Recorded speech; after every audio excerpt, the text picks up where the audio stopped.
প্রথম আলোর অডিও সংবাদে স্বাগত। শামসুজ্জোহা জানিয়ে দিচ্ছি দিনের প্রধান খবরগুলো।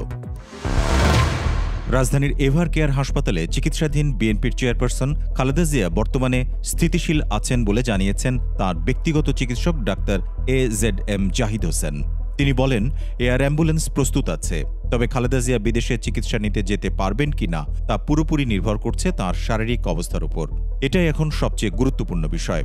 ৬ ডিসেম্বর শনিবার বিকেল ৪টার দিকে এভার কেয়ার হাসপাতালের সামনে এক ব্রিফিংয়ে তিনি এসব কথা বলেন। ১৪ দিন ধরে সাবেক প্রধানমন্ত্রী খালেদা জিয়া এভার কেয়ার হাসপাতালে চিকিৎসাধীন। গত ২৩ নভেম্বর রাতে শ্বাসকষ্ট দেখা দিলে তাকে জরুরি ভিত্তিতে হাসপাতালে ভর্তি করা হয়। অধ্যাপক শাহাবুদ্দিন তালুকদারের নেতৃত্বে দেশি বিদেশি বিশেষজ্ঞদের নিয়ে গঠিত মেডিকেল বোর্ড তাঁর চিকিৎসা চালিয়ে যাচ্ছে। ৬ ডিসেম্বর চিকিৎসা পরিস্থিতি নিয়ে ডাক্তার জাহিদ হোসেন আরও জানান, কাতার থেকে পাঠানো এয়ার অ্যাম্বুলেন্স যান্ত্রিক ত্রুটির কারণে আসতে পারেনি। সেই সময়ে মেডিকেল বোর্ডের সদস্যরাও জরুরি বৈঠকে সিদ্ধান্ত নেন যে তখনই খালেদা জিয়াকে বিদেশে নেওয়া ঠিক হবে না। তিনি আরও বলেন, এখন এয়ার অ্যাম্বুলেন্স প্রস্তুত আছে, কিন্তু খালেদা জিয়ার শারীরিক নিরাপত্তা ও চিকিৎসার বিষয়টি প্রাধান্য পাচ্ছে। দেশি বিদেশি চিকিৎসকেরা তার শারীরিক অবস্থাকেই সবচেয়ে বেশি গুরুত্ব দিচ্ছেন। বিএনপির ভারপ্রাপ্ত চেয়ারম্যান তারেক রহমানও চিকিৎসকদের পরামর্শ অনুযায়ী সিদ্ধান্ত নেওয়ার কথা বলেছেন বলে জানিয়েছেন ডাক্তার জাহিদ। এদিকে খালেদা জিয়াকে লন্ডনে নেওয়ার জন্য এয়ার অ্যাম্বুলেন্সের ফ্লাইটটিকে ভিভিআইপি উল্লেখ করে শিডিউল অনুমোদন করেছে পররাষ্ট্র মন্ত্রণালয়। হজরত শাহজালাল আন্তর্জাতিক বিমানবন্দর কর্তৃপক্ষ ইতোমধ্যে ফ্লাইট অবতরণের ক্লিয়ারেন্সও দিয়েছে। এ তথ্য নিশ্চিত করেছেন শাহজালাল আন্তর্জাতিক বিমানবন্দরের নির্বাহী পরিচালক ক্যাপ্টেন SM রাগিব সামাদ। তিনি বলেন, বেগম খালেদা জিয়াকে নিতে ৯ ডিসেম্বর এয়ার অ্যাম্বুলেন্স ঢাকায় আসবে এবং ১০ ডিসেম্বর ঢাকা ত্যাগ করবে। ভিভিআইপি মুভমেন্ট হিসেবে বিবেচনায় নিয়ে এয়ার অ্যাম্বুলেন্সের ল্যান্ডিং থেকে টেক অফ পর্যন্ত সব ধরনের নিরাপত্তা ও অপারেশনাল প্রস্তুতি রাখা হয়েছে।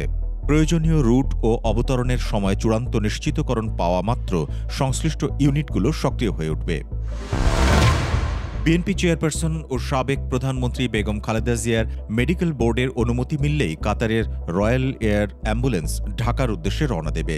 দলের চেয়ারপারসনের উপদেষ্টা এনামুল হক চৌধুরী গণমাধ্যমকে এ তথ্য জানান। তিনি বলেন, মেডিকেল বোর্ড সিদ্ধান্ত দিলে সঙ্গে সঙ্গে এয়ার অ্যাম্বুলেন্স ঢাকায় আসবে এবং বেগম জিয়াকে উন্নত চিকিৎসার জন্য লন্ডনে নেওয়া হবে। এ বিষয়ে কাতার কর্তৃপক্ষ সব ধরনের প্রস্তুতি সম্পন্ন করেছে। জার্মানি থেকে এয়ার অ্যাম্বুলেন্স আনার বিষয়ে জানতে চাইলে এনামুল হক জানান, কাতার কর্তৃপক্ষই জার্মানি থেকে একটি অত্যাধুনিক এয়ার অ্যাম্বুলেন্সের ব্যবস্থা করেছে। তিনি আরও বলেন, খালেদা জিয়ার শারীরিক অবস্থা আগের মতোই আছে। মেডিকেল বোর্ডের সদস্যরা তাঁকে ক্রিটিক্যাল কেয়ার ইউনিটে নিবিড় পর্যবেক্ষণে রাখছেন। একাধিক চিকিৎসক জানিয়েছেন, তিনি এখনও বিমানযাত্রার উপযোগী নন, তাই লন্ডনে নেওয়ার সিদ্ধান্ত বিলম্ব হচ্ছে। গত ২ দিনে মেডিকেল বোর্ড কিছু পরীক্ষা নিরীক্ষা করেছে এবং সেগুলোর প্রতিবেদন পর্যালোচনা করছে। ৫ নভেম্বর শুক্রবার ২ দফা বোর্ড সভা অনুষ্ঠিত হয়। প্রতিদিনই বোর্ড তার শারীরিক অবস্থার আপডেট পর্যালোচনা করছে। ২৩ নভেম্বর থেকে খালেদা জিয়া রাজধানীর এভার কেয়ার হাসপাতালে চিকিৎসাধীন। অধ্যাপক শাহাবুদ্দিন তালুকদারের নেতৃত্বে বিশেষজ্ঞদের এই বোর্ড কাজ করছে। তারেক রহমানের স্ত্রী জুবাইদা রহমানও সেই বোর্ডের সদস্য। খালেদা জিয়াকে উন্নত চিকিৎসার জন্য লন্ডন নিয়ে যেতে শুক্রবার জুবাইদা রহমান ঢাকায় এসে পৌঁছান। বিশেষ এক পরিস্থিতিতে ভারতে আশ্রয় নেওয়া বাংলাদেশের ক্ষমতাচ্যুত প্রধানমন্ত্রী শেখ হাসিনা সেখানে থাকবেন কিনা সেই সিদ্ধান্ত একান্তই তাঁর উপর নির্ভর করছে, এমনই বলেছেন ভারতের পররাষ্ট্রমন্ত্রী S জয়শঙ্কর। শনিবার নয়াদিল্লিতে হিন্দুস্তান টাইমসের লিডারশিপ সামিটে এনডিটিভির CEO ও প্রধান সম্পাদক রাহুল কানওয়ালের এক প্রশ্নের জবাবে একথা বলেন ভারতের পররাষ্ট্রমন্ত্রী। বাংলাদেশের সঙ্গে দ্বিপক্ষীয় সম্পর্ক ভবিষ্যতে উন্নতির আশাও প্রকাশ করেন তিনি। বাংলাদেশে ছাত্র জনতার অভ্যুত্থানে ক্ষমতা ছেড়ে গত বছরের ৫ আগস্ট ভারতে আশ্রয় নেন শেখ হাসিনা। তারপর থেকে সেখানে রয়েছেন তিনি। আন্দোলন দমনে, হত্যাকাণ্ড সহ মানবতাবিরোধী অপরাধ সংগঠনের দায়ে গত মাসে বাংলাদেশের আন্তর্জাতিক অপরাধ ট্রাইব্যুনাল তাঁকে মৃত্যুদণ্ড দিয়েছেন। এরপর বাংলাদেশের অন্তর্বর্তী সরকার তাকে ফেরত পাঠাতে অনুরোধ করলেও নয়াদিল্লি কোনো সাড়া এখনও দেখায়নি। রাহুল কানওয়াল হিন্দুস্তান টাইমসের লিডারশিপ সামিটে নানা বিষয়ে আলোচনার ফাঁকে জয়শঙ্করের কাছে জানতে চেয়েছিলেন, শেখ হাসিনা যতদিন চান ততদিনই ভারতে থাকতে পারবেন কি না। জবাবে জয়শঙ্কর প্রথমেই বলেন, আচ্ছা, এটা একটা ভিন্ন বিষয়, তাই না? এরপর তিনি বলেন, শেখ হাসিনা একটা বিশেষ পরিস্থিতিতে এখানে এসেছিলেন। আমি মনে করি সেই পরিস্থিতির স্পষ্ট প্রভাব এর ওপর ছিল। আবার শেষ পর্যন্ত সিদ্ধান্তটা তাকে নিজেকেই নিতে হবে। আওয়ামী লীগ সভাপতি শেখ হাসিনা ভারতে অবস্থান নেওয়ার পর প্রতিবেশী দেশটির সঙ্গে বাংলাদেশের দ্বিপক্ষীয় সম্পর্কের টানাপোড়েন চলছে। এ নিয়ে এনডিটিভির প্রধান সম্পাদক রাহুল কানওয়ালের প্রশ্নে জয়শঙ্কর বাংলাদেশে একটি বিশ্বাসযোগ্য গণতান্ত্রিক প্রক্রিয়ায় প্রয়োজনীয়তার বিষয়ে নয়াদিল্লির অবস্থান তুলে ধরেন। আসন্ন ত্রয়োদশ জাতীয় সংসদ নির্বাচনকে কেন্দ্র করে ধর্মীয় ও জাতিগত সংখ্যালঘুদের নিরাপত্তায় নির্বাচনের আগে ও পরে অন্তত 1 মাস সেনা ও বিশেষায়িত বাহিনী মোতায়েনের দাবি জানিয়েছে বাংলাদেশ পূজা উদযাপন পরিষদ এবং মহানগর সার্বজনীন পূজা কমিটি। সংগঠন দুটি মোট 9টি দাবি উত্থাপন করেছে।